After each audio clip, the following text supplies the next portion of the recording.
welcome. Don't forget to like and subscribe. Or, I might show up at your door. I'm just here to share some creepy stories, so sit back and enjoy. Disclaimer: the content presented in the video is purely for entertainment purposes only. The theories and stories discussed in this video are speculative and are not supported by any evidence or proof. Viewer discretion is advised. I don't usually check my phone during work. Too many alerts.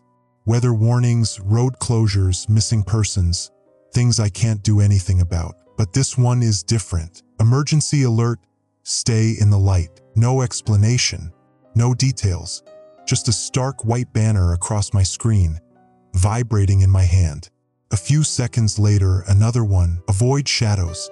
Do not enter dark areas. Stay in illuminated spaces. I squint at it. A mistake? A hack? I glance at my coworkers in the control room. The hum of the power grid surrounds us. The heart of the city, monitored from this cramped, dimly lit space. No one else reacts. Maybe they didn't get it. Anyone else get a weird alert? Ask. Silence. Then Dan, across from me, sighs. You mean the stay in the light thing? He doesn't look up from his monitor. Yeah, probably another test. They've been running those more often lately. He's right. Lately, the government's been stress testing the alert system. But this one feels off. No context, just a command. I checked the news. Nothing.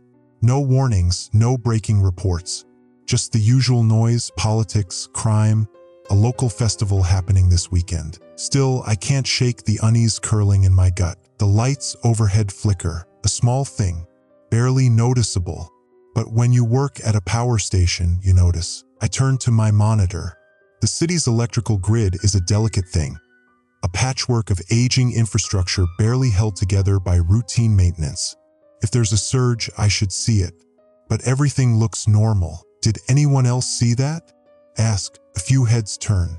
What? The lights just flickered. Dan frowns, checking his screen. No record of a surge. Probably just a bad bulb, maybe. But then another alert comes through. Do not let the light go out. Then my radio crackles. Control, this is Field Team Bravo. We're getting reports of streetlights failing in multiple districts. You got anything on your end? I press the button. Not seeing any outages on the grid. Well, they're going out. Blocks at a time. Dan glances at me. He heard that. I hesitate. Could be a transformer issue. I'll check the system logs. Do that. And Control? We've got reports of disappearances. Weird ones. I pause. What kind of weird? A beat of silence. People stepping into dark areas and not coming back out. The radio clicks off. I stare at the receiver, my pulse thudding in my ears. Who was that? Dan us. Field team. Said lights are failing all over the city. I lick my lips. And people are disappearing. Dan snorts, but there's no humor in it. That's gotta be bullshit. Maybe.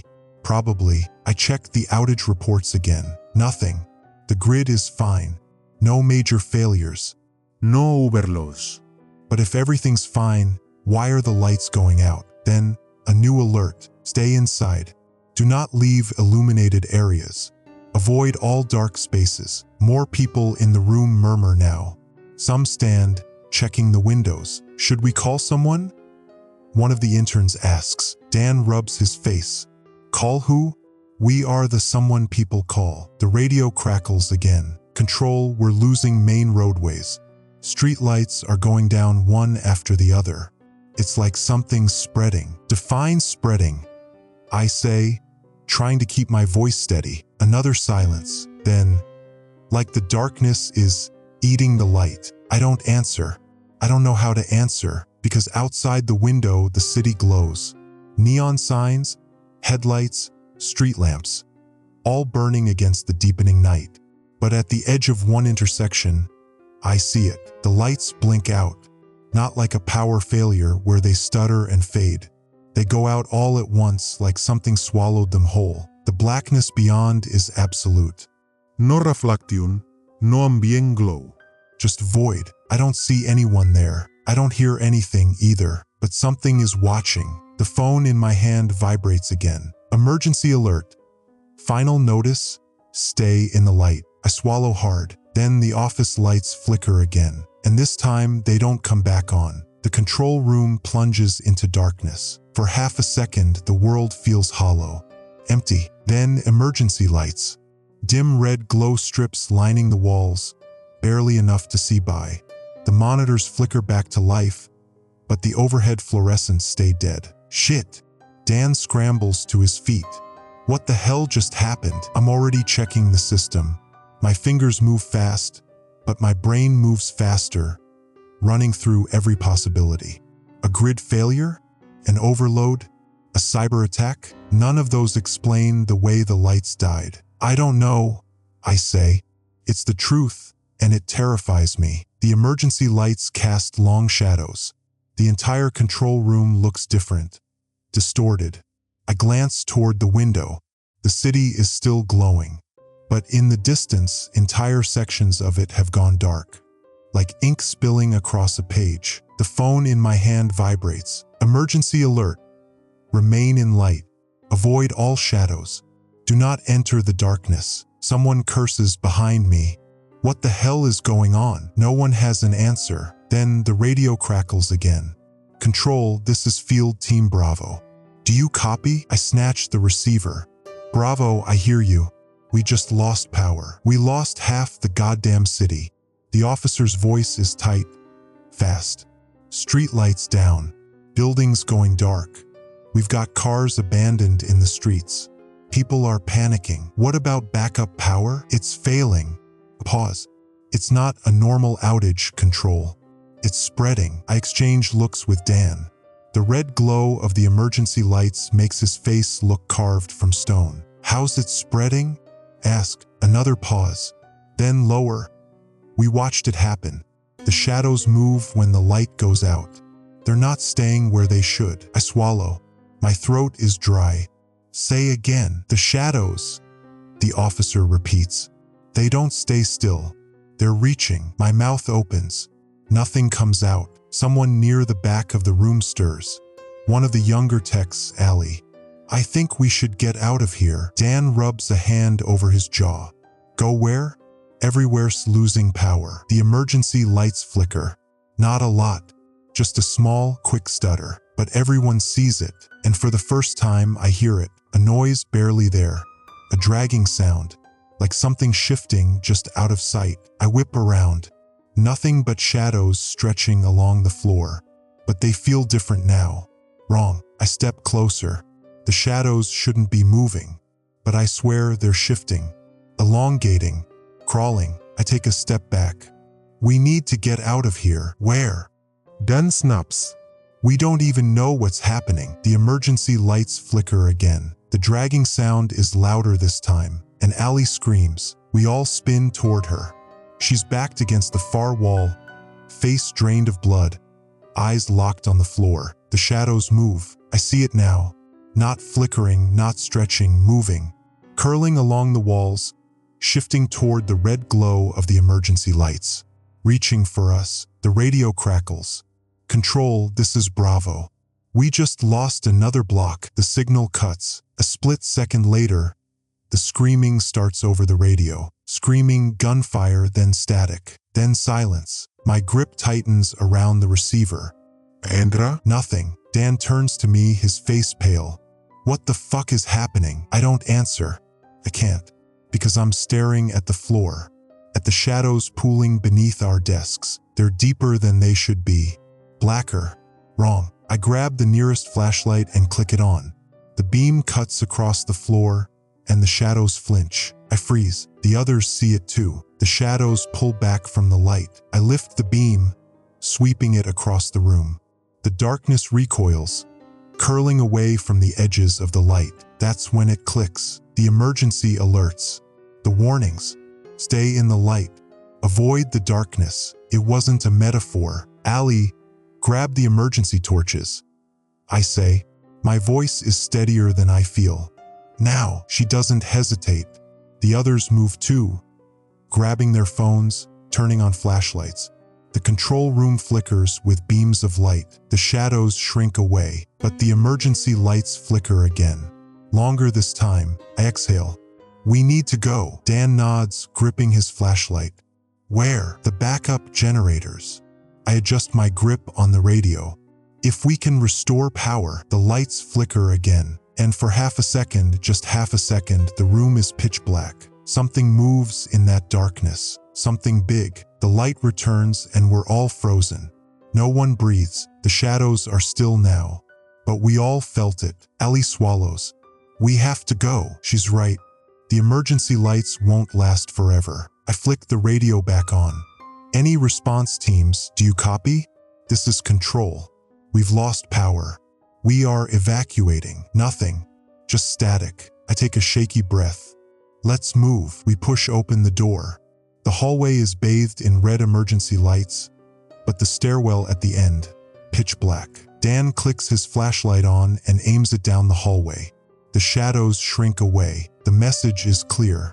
We only survive as long as we keep the lights on. I take the first step forward. The lights flicker again. We start running. We sprint down the hallway, our flashlights cutting through the dim red glow of the emergency lights. Each time the beams sweep over the walls, the shadows recoil. They slither back, retreating from the glow, but they don't disappear.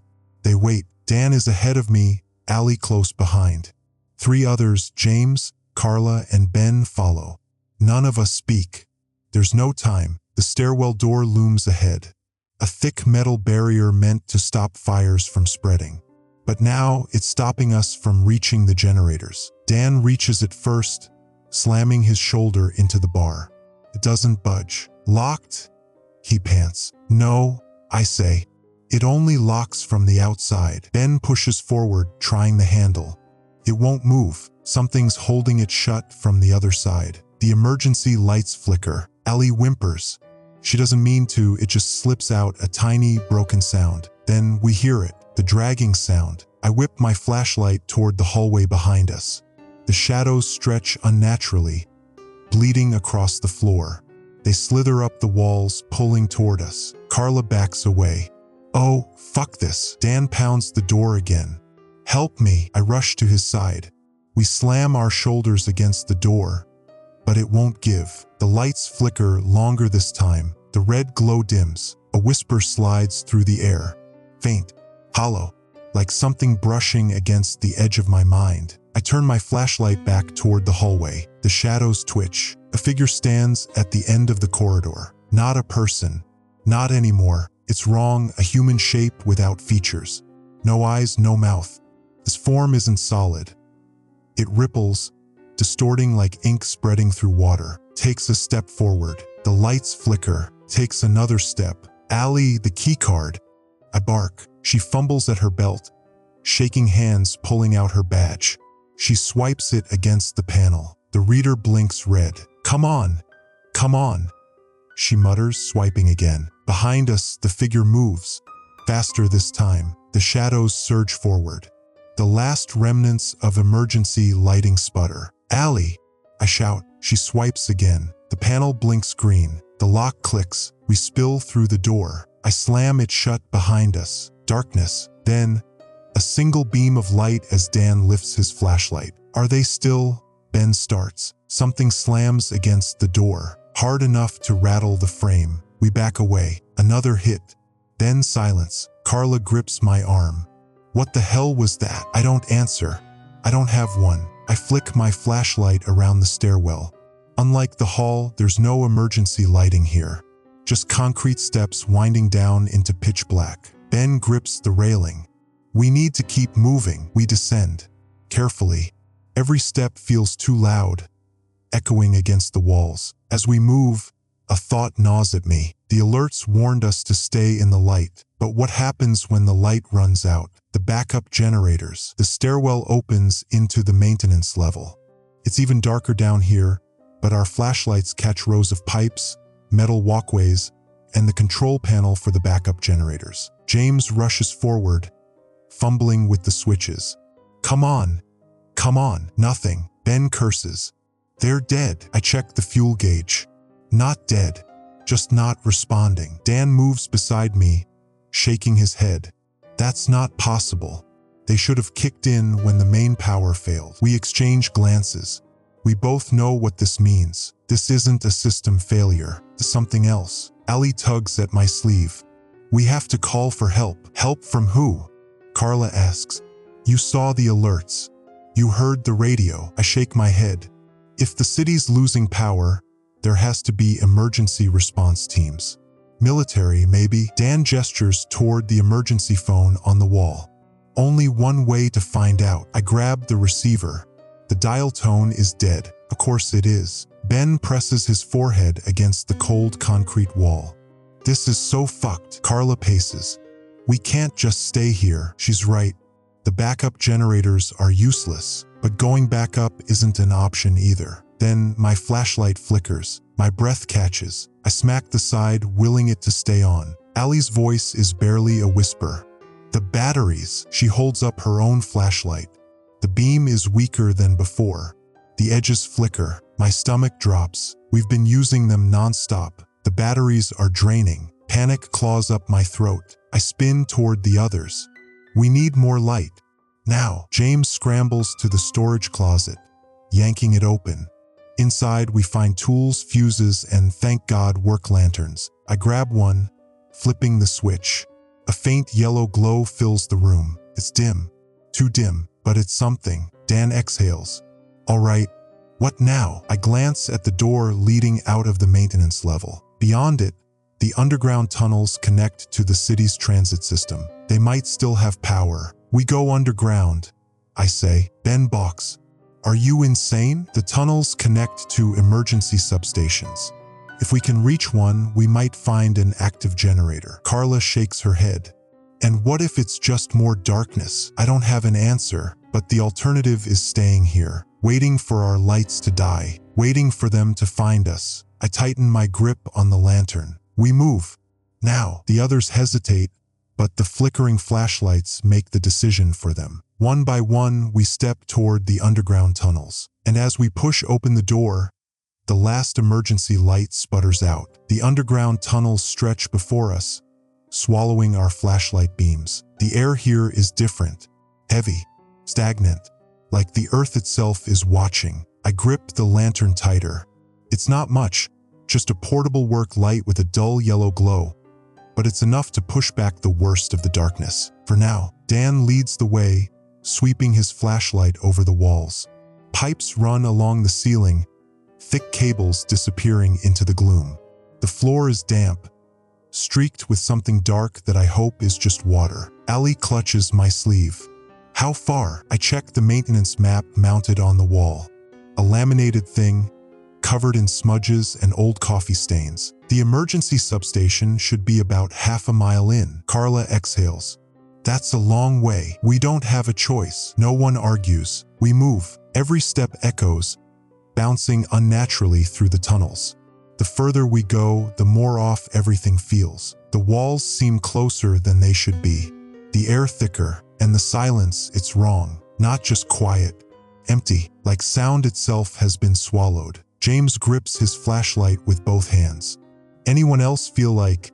He trails off, hesitant. Dan glances at him.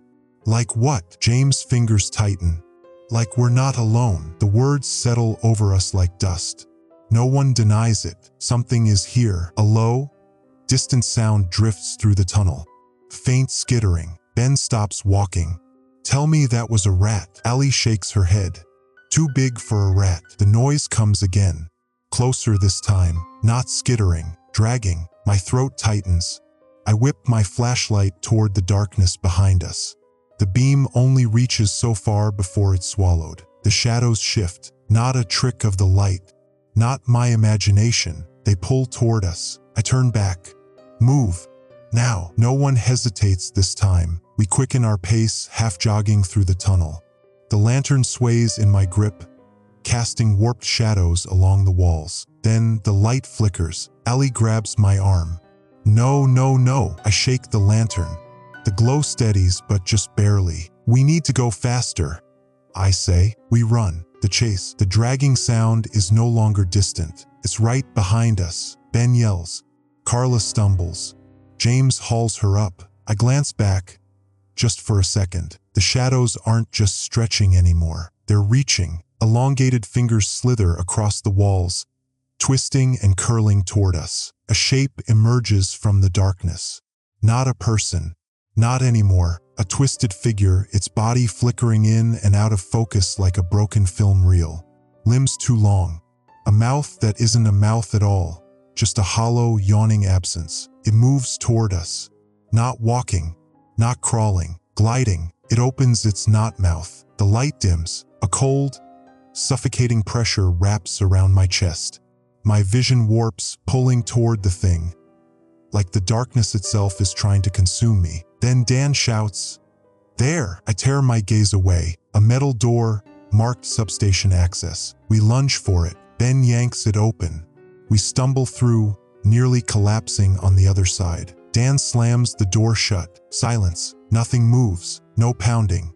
No slamming against the metal. Like it was never there at all. Like it's just waiting. Allie presses her forehead against the door, sobbing. We're dead. We're fucking dead. I clutch the lantern. The glow is so dim now. Fading. Carla pulls out her phone. "Please, please." She tries dialing out. No signal. Of course, the substation is small. A single room with humming transformers, old breaker panels, and one flickering fluorescent light. James exhales. Okay. If there's power, we can. Then the light dies. Total darkness. A whisper slithers through the air. Not words. Not human. Something else. Something older. My flashlight flickers. In that brief flash of light, I see them. Figures pressed against the glass panel of the door. Watching. Waiting. Then darkness again. Dan's breathing is ragged. We're running out of time. I fumble for the main breaker switch. My fingers tremble. I yank it down. Nothing. The darkness deepens. The lantern dims. I feel it now. The pull. The weight of something vast pressing against my skin. Something hungry. Allie whimpers. Carla grips Ben's arm. Dan shakes me. Try again. I do. I slam the breaker back up. The light flickers, then blazes. White-hot fluorescence floods the substation. The shadows scream. Not sound. Something deeper. A feeling. The figures at the door recoil, twisting, burning in the light. Then they're gone, vanished. The pressure lifts. The air clears. Dan grips my shoulder. What the hell just happened? I don't answer. I don't know, but I do know one thing. We can't stay here. We have power. For now. But the darkness is still waiting. And sooner or later, the lights will go out again. The fluorescent lights above hum and flicker, casting a sterile glow over the substation. For the first time in what feels like hours, we can see. The shadows no longer creep toward us. The figures are gone. But that doesn't mean we're safe. James paces near the breaker panel. Okay, we have power, but for how long? I check the gauges. Not long. The emergency generator is barely functional. It was never meant to run the entire city, just this substation. Carla leans against the wall, exhaling shakily. I can't believe that worked. Ben rubs his face. But what happens when it stops working? No one answers. Dan stands near the door, watching the glass panel. They're still out there. We don't need to look to know he's right. James grips the edge of the console. We need to get out of here. We need real power. I nod. There's a way. I tap the transit system map on the wall. These maintenance tunnels link to a city grid relay. If we can get to it, we might be able to reactivate the main lines. Ben scoffs. And how exactly do we do that? We force the breakers back online. I swallow. Manually. Carla stares at me. You want to physically restart the city's power grid? Yes, that's insane. Do you have a better idea? No one does. The silence stretches. Then, the light overhead dims. A warning. Dan shoulders his pack. We need to go. Now, I grab the work lantern. It's already weaker. We don't have much time. The descent. The tunnels leading to the relay station are older than the ones we came through.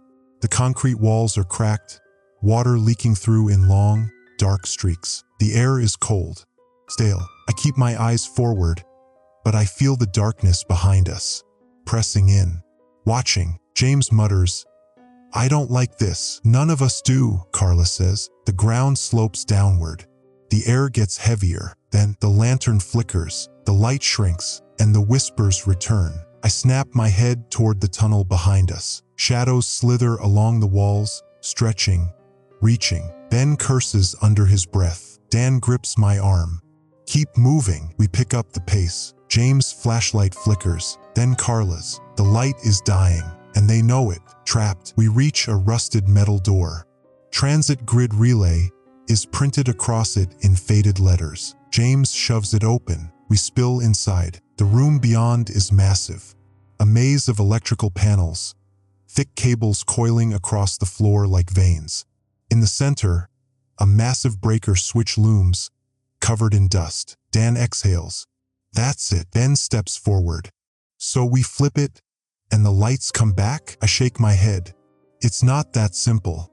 The system is designed to prevent overloads. If we force it on too fast, it'll trip again. James groans. So what do? We bring it up in stages. Dan moves toward the first set of controls. Tell me what to do. I swallow. Start with the primary transformer. He nods, flipping the first switch. A low hum fills the air. The overhead lights flicker on. For a second, I think it's working. Then the door slams shut, and the light dies. Darkness falls. Total blackness. The hum stops. The air turns thick, heavy. Allie whimpers. A whisper slithers through the room. Not words. Something older. Something hungry. I fumble for my flashlight. Click it on. The weak beam illuminates the control panel. I whip it around. The others are too still, frozen. Then I see why. A shape looms behind Carla. Not solid. Not flesh. A twisting, shifting void in the shape of a person. No eyes. No mouth. Just a gaping absence. It reaches for her. I lunge, grabbing her arm. The figure vanishes. Carla screams. Then the whispers turn into a roar. The air collapses inward. A suffocating pressure wraps around my chest. I hit the floor, gasping. Allie sobs. Ben is on his knees, clutching his head. Dan is still at the controls. His hand hovers over the final breaker switch. The light from my flashlight is fading. James coughs, struggling to his feet. Do it. Now. Dan slams the switch down. A shockwave rattles through the room. The walls shake. The shadows scream. Then light, blinding, burning light. The room is flooded with it. The whispers stop. The pressure lifts. And the figures in the darkness. They burn. Their forms twist, collapse. Then they're gone. The air is still. James coughs. Did it work? I scramble to the control panel. The main power grid is online. The city lights are back. Dan laughs. A breathless, disbelieving sound. We did it. Ben drops to his knees, shaking. Carla leans against the wall, sobbing. For the first time since this nightmare started, we're not in darkness. The emergency alert wasn't lying. The light is the only thing keeping us alive. But as I stare at the flickering control panel, a cold realization creeps in. We turned the lights back on. But what if they don't stay on? For the first time in hours, the city isn't completely dark. From the tiny, grime-streaked window in the relay station, I see streetlights flickering back to life in the distance. Some buildings glow with renewed power, but not all of them. Entire blocks remain pitch black, swallowed by the same creeping darkness that nearly consumed us. The others are catching their breath, leaning against rusted panels and broken conduits. Ben is shaking. Carla wipes at her face, her breath uneven. Dan keeps his hand on the breaker, as if afraid to let go. It's working. James watches the control panel. Yeah. His voice is hoarse. But for how long? That's the question, isn't it? I scan the readouts. The grid's unstable. We're running on backup reserves. If the main power plant doesn't kick in soon, Carla's voice is barely above a whisper. The lights will go out again. No one wants to say it, but we all know what happens when they do. Dan strike tense. We need to get to the power station. Allie snaps her head toward him. Are you insane? No. Dan gestures to the monitors. We flipped the grid relay, but it's a temporary fix. The power station's the only thing that can bring everything back for real. Ben shakes his head. That's miles from here, so we take the tunnels. I say. Silence. The same tunnels where the darkness waits. James exhales, running a hand through his hair. It's suicide. Staying here is worse, Dan says. Another silence. Then the lights flicker. A long, slow pulse, like a dying heartbeat. James mutters. Shit. I check the readouts again.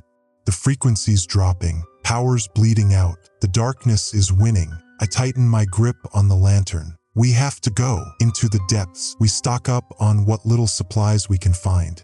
Portable work lights, flashlights, extra batteries. It's not much. The lantern is the only thing that feels reliable, but even that is weaker than before. The tunnels leading to the power station are older than the others. They weren't meant for public use, just maintenance crews and emergency teams. Now they're ours. The air is colder as we descend, more oppressive. The light at our backs grows dimmer. James keeps glancing over his shoulder. I don't like this. None of us do, Dan mutters, but we keep moving. The tunnel twists and turns. Rusted pipes line the walls. The floor is slick with something. We step over old maintenance tools abandoned years ago. A helmet sits in the corner, covered in dust. There's something inside it, a crumpled note. Carla picks it up with trembling fingers. She squints at the faded ink. Her voice is barely a whisper. Don't listen to them. The voices lie. Keep the lights on. If the lights go out, you're already dead. Ben swallows. Jesus. Dan clenches his jaw. Let's keep moving. The vanishing light. The air grows denser. The tunnel narrows. The lantern dims. I shake it. The glow sputters, struggling. And then, a whisper. Not ours. Carla freezes. Allie gasps. A shadow moves along the tunnel wall. No, not moves. Grows. James tightens his grip on his flashlight. Keep moving. The whispering intensifies. It's not words. Not really. But it feels like something ancient. Something that shouldn't be spoken. Then I see them. Figures in the dark. Not fully formed, just outlines shifting in the tunnel walls. They don't walk. They glide. Ben stumbles backward. No. Dan grabs his arm, yanking him forward. Don't stop. We move faster. The tunnel is closing in. The light barely reaches ahead now. The whispers crawl into my ears. Not words, not human, something else. Something that wants to pull us in. Then the ground vanishes. The drop. I don't have time to scream. 1 second, I'm running. The next, I'm falling. The world tilts. My stomach lurches. I land hard, pain lancing up my side. A second later, Carla lands beside me. Then James. Then Allie. A muffled shout above. Dan. I struggle to my feet, my hands scraping against rough stone. The lantern is gone. The flashlights are out. Total blackness. Then a tiny glow flickers above. Dan's light. I hear him shouting. Are you guys okay? Carla groans. Define okay. James curses. What the hell just happened? I try to stand. My ankle screams. Shit, we fell. I manage. Dan's flashlight wobbles above. I see a ladder. Hang on. I'm coming down. But as he moves, his light flickers, and behind him, the figure, a shadow stretching toward him. My breath catches. I try to yell, but the darkness moves first. Dan's flashlight dies. And so does his scream. A split second of noise, then nothing. Total silence. Total absence. He's gone. No escape. James loses it. He grabs his dead flashlight, shaking it violently. No, we have to get out. Ben stumbles, frantically checking his pack. Matches, candles, something. Allie's breathing is rapid. We're dead. We're already dead. Carla hisses. Shut up. A hum vibrates through the walls. Faint. Wrong. The darkness presses in. No sound. No air. Then, a single flicker. Carla's flashlight blinks back to life. The shadows recoil. Not far. Not gone. Just waiting. James swallows. We need to move. Now, we help each other up. Dan is gone. We can't think about it. Not now. The power station is still ahead. The lights are still failing, and the darkness isn't done with us yet. We don't speak as we limp forward. Dan is gone. 1 second he was there. The next swallowed. His flashlight didn't even hit the ground, just vanished, like he never existed. Carla grips my arm, her breathing shallow.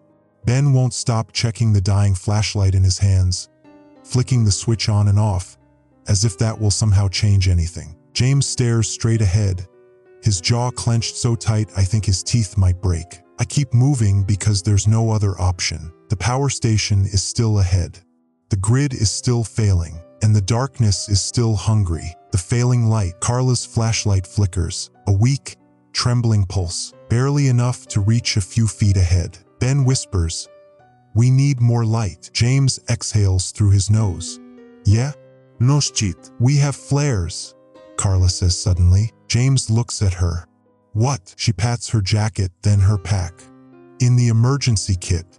I packed them, I know I did." Ben lunges for his own bag, unzipping frantically. A second later, his hands shake as he pulls out a single red flare. Hope flickers. "Light it," James says. Ben fumbles with the cap, then twists. A bright red glow erupts in the darkness, casting everything in a harsh, bloody light. The shadows shrink away. For now, James lets out a breath.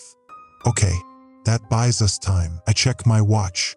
We don't have much of it. The flare will burn for 15 minutes. That's all. Then what? I don't ask. We move. The corridor of hands. The tunnel changes. The deeper we go, the worse it gets. The walls aren't smooth concrete anymore. They're rough, uneven, like something scraped them away. James runs a hand along the surface as he walks. His fingers come away red. Not paint, not rust, something else. Ben mutters under his breath.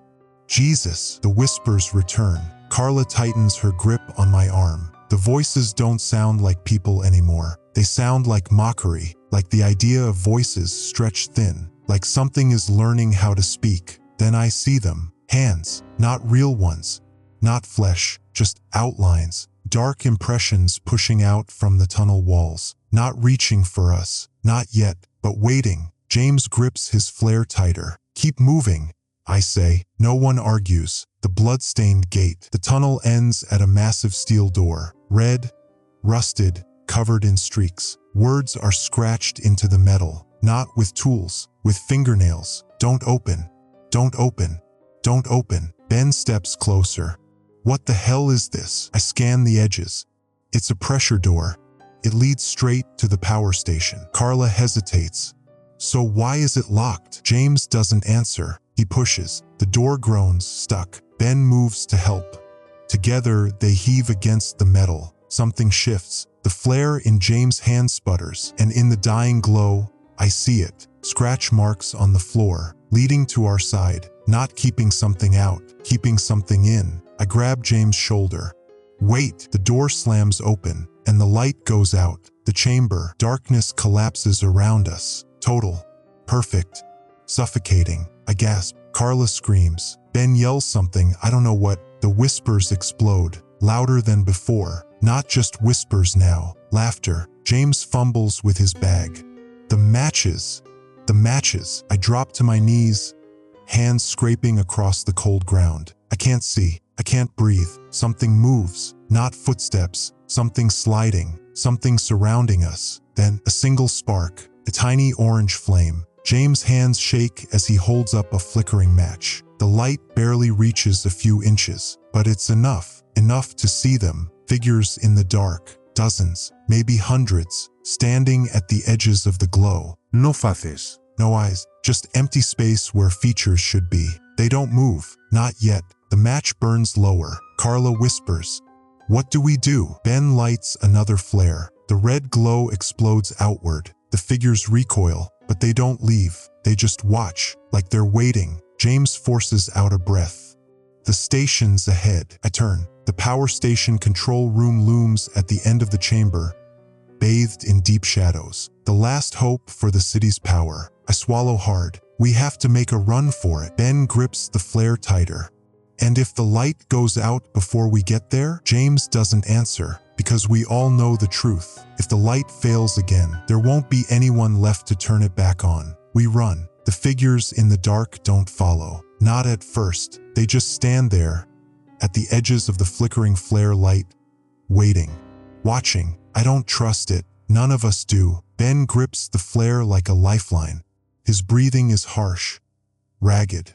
James keeps glancing over his shoulder, his jaw clenched so tight I think his teeth might break.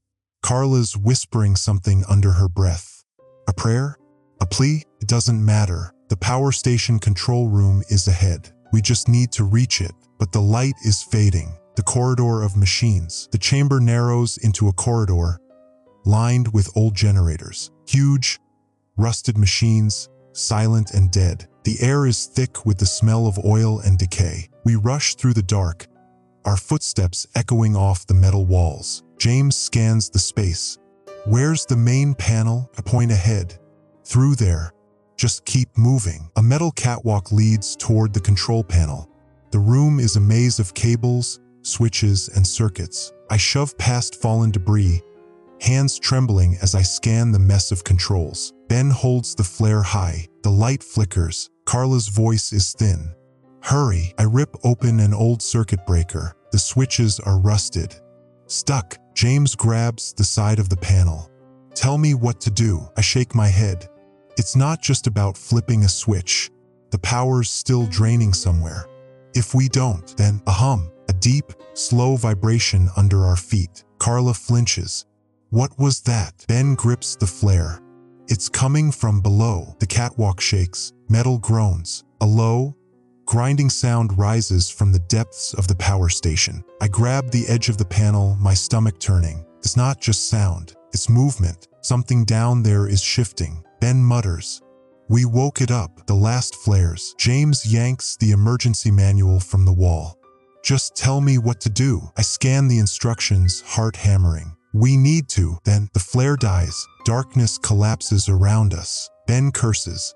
Carla gasps. The whispers return. Not distant this time. Not waiting. Surrounding us. I hear footsteps. Not ours. Something closer. James fumbles in his pack. A click. A spark. The second flare ignites, throwing red light across the catwalk. And we see them. The faceless ones. They're closer. No longer waiting at the edges. Dozens. Maybe more. Figures pressed against the metal walls, standing in the shadows between the dead generators. Featureless. Hollow. Their heads tilt. Not like people. Like puppets. Like things pretending to be human. The whispers rise. The darkness pulses. Carla screams. One of them moves. Not walking. Not stepping. Sliding. The shadows pull it forward across the floor, its form stretching wrong in the dim light. Ben stumbles back. We have to go. James shoves the manual into my hands. Find the override. Now. I flip pages. My fingers are shaking too hard to focus. The flare burns lower. Carla grips my arm, her nails digging into my skin. I don't want to die here. The metal groans beneath us. Something moves below, something big, and the whispering turns into laughter. The thing below. I find the override sequence. I slam switches. James shoves levers. The station roars to life. The ground shakes. The lights overhead flicker, buzzing with weak, dying electricity. Power surge. The figures in the dark recoil. They shrink back. Not all the way, but enough. James yells over the noise. Is that it? Did we fix it? I look at the monitors. The power is returning, but not enough. Something's still draining it. I turn toward the noise below us, the station's lowest level, where the hum is coming from, where the shadows are strongest. Ben follows my gaze. No, absolutely not. James shakes his head. If we don't go down there, the city stays in the dark. Carla's whispering again. She's staring at the faceless figures. They aren't retreating anymore. They're waiting. Ben exhales. We're dead either way, huh? James grips the last flare. We're not dead yet. I look at the ladder leading down. Cold air rises from the depths. Like a breath, I swallow. Then we descend. Below the light, the air down here is wrong. Heavy, thick, like stepping into deep water. The shadows move differently. Not just darkness anymore. Something alive. Something waiting. James holds the flare high. The light only reaches so far. Ben's breath is shallow.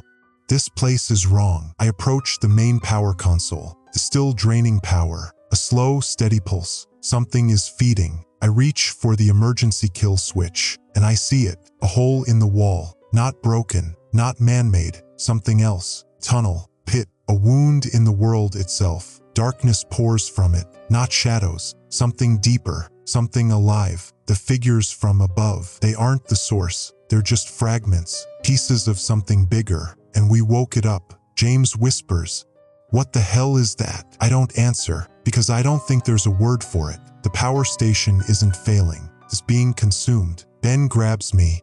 "Turn it off."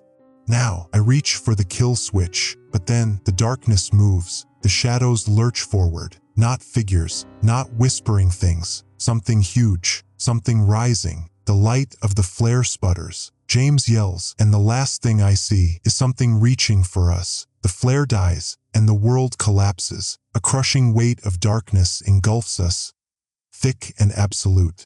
Presence more than an absence. Something moves in it, something vast. A cold, wet breath seeps through the room, curling along my skin. I feel watched, no, surrounded. Ben's voice is sharp. "James, light another one." Metal scrapes against metal, James fumbling with the case. I hear his breath, fast and panicked. The faint click, click, click of a lighter. Nothing. My pulse slams against my skull. The air grows colder. Carla is whispering again. A name.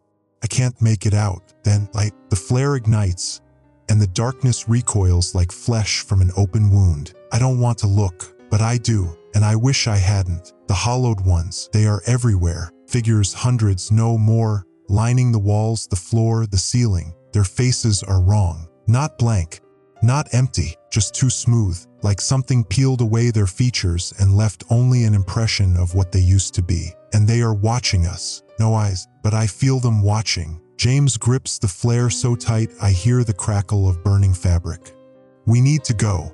Now, I look back at the control panel. The power is still draining. If we run now, we leave the city in darkness. If we stop it, I don't finish the thought, because the shadows move again. The crawling dark, the hole in the wall, the pit shudders. A deep, slow pulse, like a heartbeat, and something rises from it. Not a figure, not like the others. Something huge, something pouring itself into the room. The shadows crawl up the walls, creeping like oil over rusted metal. The hollowed ones shift as it moves through them. They are not afraid, because it is them. Carla stumbles back, hand over her mouth. She doesn't finish. She can't. Ben grabs my arm. Kill the power.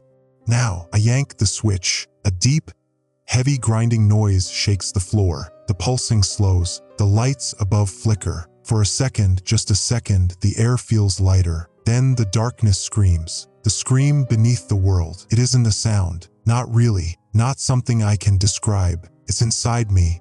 Inside all of us. A vibration that rips through the marrow of my bones. I feel my teeth ache. My vision blurs. Ben is screaming. So is James. Carla drops to her knees. I don't remember falling, but I'm on the ground. The shadows swirl, folding, shifting, becoming something else. I see limbs that aren't limbs, shapes that are too human and not human at all. The light of the flare shrinks. James is shaking me. We need to go. Not walking, not stepping, just closing the distance. I see their hands, too long, too pale, too smooth. Reaching, James drags me up. Ben pulls Carla to her feet. The flare flickers again. I turn, and I run. The collapse. We race up the ladder. James goes first. I hear his boots clanking against the metal. Carla stumbles behind me. Ben keeps the flare raised, turning to watch the hollowed ones. We reach the top. James slams the hatch shut. We don't stop. We run. The control room is still glowing with weak, flickering light. The generator hums unevenly. Not enough. I grab the backup panel. My hands are slick with sweat. Ben paces. We shut it down. Why is it still? Then we hear it. A deep, groaning sound, like metal giving way. And below us, the floor cracks. The power station shudders. The hollowed ones aren't following us anymore, because they don't need to. Something else is coming. The final surge. James grips my shoulder. The power isn't working because it's not just an outage. It's infested. The whole grid, everything, is rotting from the inside. I check the monitors. The drain isn't just here. It's spreading, moving through the grid like a living thing. I see the city map. The blackout is growing. Block after block, the lights flicker and die. Something is eating the light. James grabs me. Tell me there's a way to stop it. I scan the emergency options. There's only one, a forced overload. If we push too much power through the grid at once, it might burn out whatever's inside. Or it might destroy the station entirely. Either way, it ends. I don't hesitate. I push the override. The station awakens. The whole building roars. The lights above us burst to life. A sudden, blinding white glow. The hollowed ones scream. They burn, not like flesh, like shadows curling away from fire. The darkness recoils. The floor cracks wider. And beneath us, something moves. Something huge. The station shakes. Ben grabs my arm. Time to go. I don't argue. We run. The escape. The emergency exit door groans as we push through it. We stumble outside. The night sky is wrong. Clouds churn. Too fast. The city beyond the station is half lit, half dead. A war between light and dark. Behind us, the power station moans. Something is still inside, still fighting. James exhales. Did we do it? I look back. I listen. The screaming has stopped. The city lights flicker. Some stay on, some don't. And in the distance, in the deepest part of the blackout, the darkness shifts, and it watches, waiting. I don't answer James, because I don't know. We don't stop running. Not until the power station is a speck in the distance. My breath is a knife in my lungs.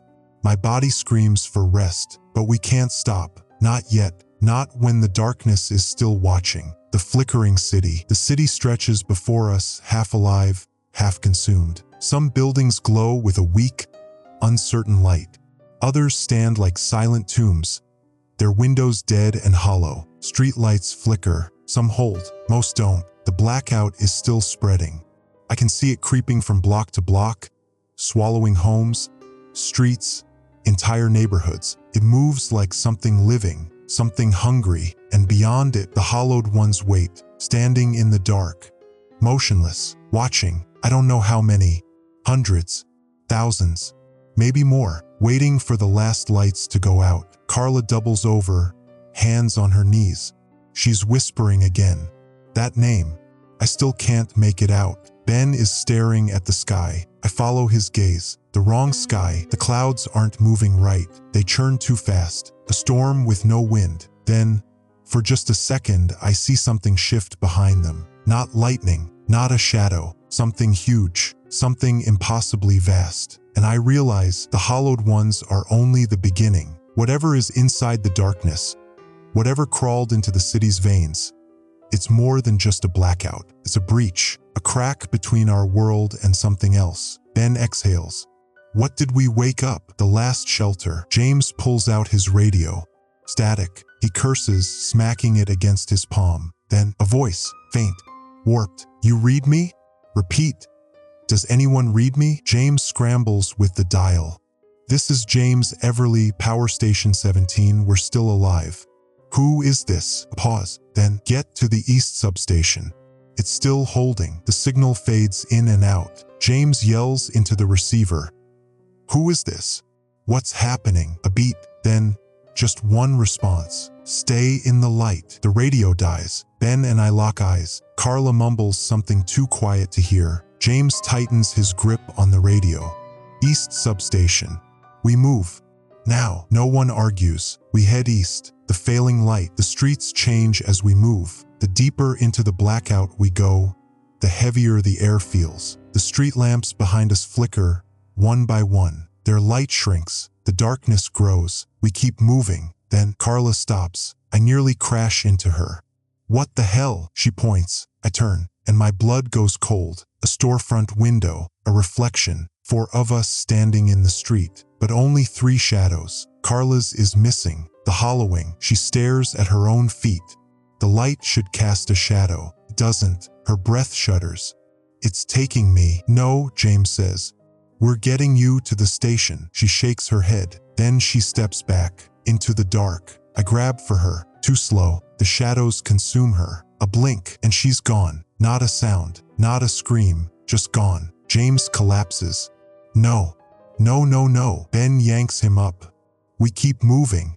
Now, the road to nowhere. The last few blocks are a blur. James is shaking. I feel like I'm moving through a dream or a waking nightmare. Every light we pass flickers weaker. The hollowed ones watch from the darkness. They don't follow. They don't move, but I feel them, waiting, just waiting, for the last lights to die. Then up ahead, a glow. The east substation. The fence is still intact. Floodlights hum and crackle. A handful of figures move inside. Not hollowed. Not yet. People. Survivors. We run. The second we reach the gates, a guard yells, "Move, move, move." They pull us inside. The gates slam shut. A man steps forward. Not military. Not police. But he understands what's happening. I see it in his eyes. He speaks, and his words shatter me. The final broadcast. The grid's collapsing. What you saw out there. It's spreading. We bought time, but not enough. James grips the fence. The power station, we burned it out. We stopped it. The man shakes his head. No. You only slowed it. Ben looks out at the city, at the flickering lights, at the darkness that still waits. Then what do we do? Ask. The man pauses. Then softly, we wait. Istare. For what? He doesn't answer, because we both know there's nothing left to wait for. The dimming world, the sky churns, the city shrinks, the last streetlights flicker. Beyond the fence, the hollowed ones stand in the dark, watching, waiting. The floodlights hum, but their glow is weaker, and we all know how this ends. Not with a fight, not with an escape, just the slow, inevitable fade. The light will die, and when it does, so will we. I exhale, and I whisper the last words I'll ever say. Stay in the light.